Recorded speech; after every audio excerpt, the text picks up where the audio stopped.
Ya, Assalamualaikum warahmatullahi wabarakatuh, serta salam sejahtera untuk saudara-saudaraku para petani sawit pemula khususnya dimanapun Anda berada, serta Anda para subscriber setia channel ini tentunya. Mudah-mudahan rekan-rekan semua, harapan saya dalam kondisi sehat walafiat, tidak kurang suatu apapun. Nah rekan-rekan semua, kali ini saya berbagi lagi ya video pendek. Yang kali ini yang saya kupas adalah apa perbedaan pupuk urea dan ZA. Nah bagi Anda yang belum paham betul akan hal ini, saksikan video ini sampai habis. Tapi kita tengok yang mau lewat berikut ini.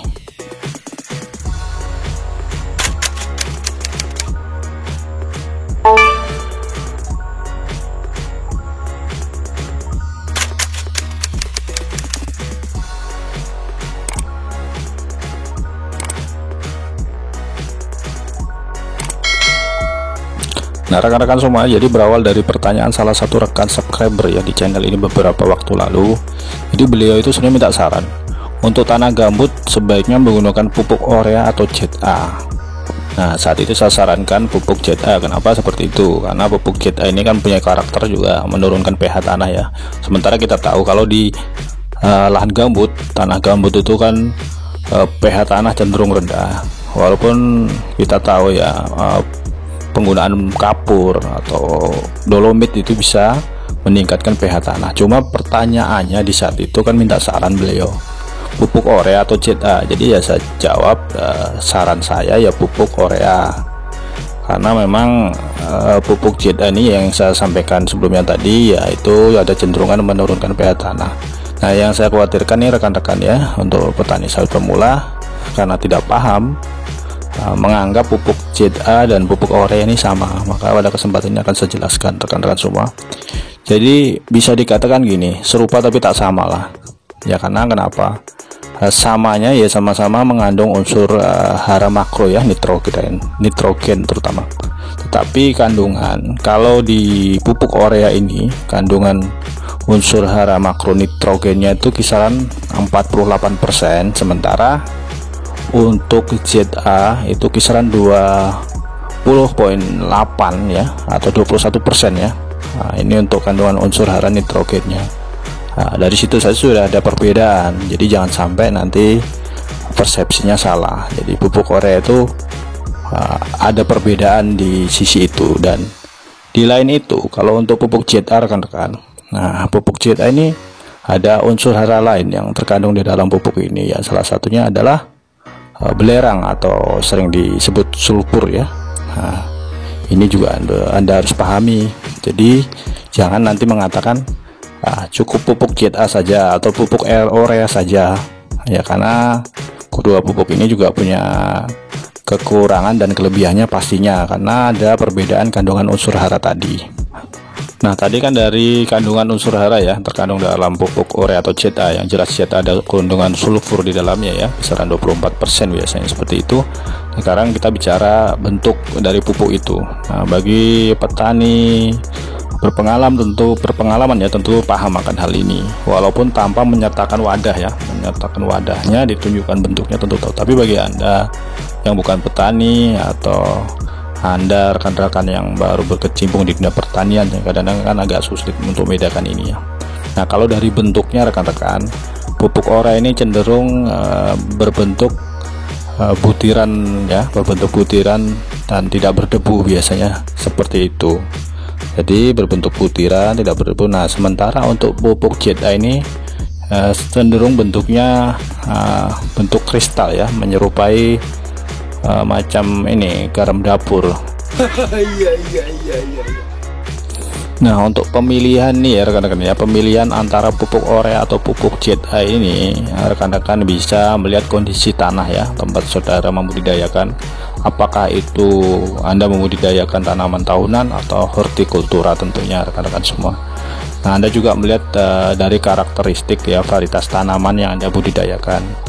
Nah macam inilah pupuk ZA ini kan sangat cocok nih digunakan di budidaya ya tanaman tebu, karena udah terbukti pupuk ZA ini tidak mengurangi ya kandungan kadar gula atau rendemen ya dari tanaman tebu itu, dan menghindari terjadinya defisiensi ya belerang di tanaman tebu itu. Jadi sangat cocok sekali Dan ini biasa memang digunakan pada budidaya tebu. Kalau Anda membudidayakan tanaman tebu, lebih saya sarankan menggunakan pupuk CHA seperti itu rekan-rekan semua. Iya. Nah, walaupun ada perbedaan itu tadi rekan-rekan, jadi kedua pupuk ini sebenarnya satu sama lainnya itu ya, saling menggantikan dalam peranannya. Kenapa? Karena kedua pupuk ini sama-sama mengandung unsur nitrogen itu tadi, dan kita tahu ya unsur nitrogen ini juga bermanfaat untuk mempercepat pertumbuhan ya, untuk tanaman yang kita budidayakan, juga tentunya menambah kandungan protein dalam hasil panen, tentunya seperti itu. Iya. Nah, menambahkan sedikit rekan-rekan ya, siapa tahu rekan-rekan ada yang penasaran apa sih manfaat sulfur ini. Seperti ini, manfaat sulfur ini bagi tanaman ya, sebenarnya membantu ya dalam pengembangan sistem imunitas tanaman itu. Kalau imunitasnya terjaga baik ya, tentu tanaman itu juga kuat ya, mempertahankan diri dari serangan penyakit. Nah, salah satunya seperti itu. Terus juga meningkatkan ya kualitas panen, baik itu dari rasa, baik itu dari warna alami dari produksi yang tanaman yang kita budidayakan. Tentunya seperti itu rekan-rekan. Nah, terus pupuk CHA ini kan karena memang pelepasan nutrisinya cenderung agak lambat ya dibandingkan urea. Jadi ya pupuk CHA ini sangat cocok untuk pupuk dasar rekan-rekan semua. Jadi kalau memang nanti ada alternatif pilihan untuk pupuk dasar ya mungkin bisa digunakan alternatif pupuk CHA ini. Ini yang mungkin rekan-rekan semua harus ketahui. Jadi bukan berarti pupuk CHA ini jauh luar biasa ketimbang pupuk urea dan Anda mengesampingkan pupuk urea ya, karena pupuk urea ini ya, ini kan kandungan nitrogen juga tinggi yang saya jelaskan tadi. Nah, ini sangat membantu dalam proses fotosintesis. Kenapa seperti itu rekan-rekan semua? Karena membuat daun itu lebih hijau karena pembentukan klorofil itu tadi. Nah, klorofil ini ya, zat hijau daun ini sebagai bahan untuk fotosintesis yang lari-larinya juga nanti akan mempengaruhi terhadap produksi dari tanaman yang Anda budidayakan. Dia harus Anda pahami ini, satu sama lainnya saling melengkapi. Nah, rekan-rekan semua, mudah-mudahan video pendek ini membuat Anda lebih tahu ya perbedaan pupuk urea dan CHA, dan jangan juga Anda berpikir pupuk urea sama dengan pupuk CHA. Jadi ada yang mengatakan dah pupuk CHA aja yang nggak usah pakai urea, atau sebaliknya seperti itu. Jadi satu sama lain saling melengkapi, dan lihat kondisi tanaman dan lihat juga karakteristik dari tanaman yang Anda budidayakan.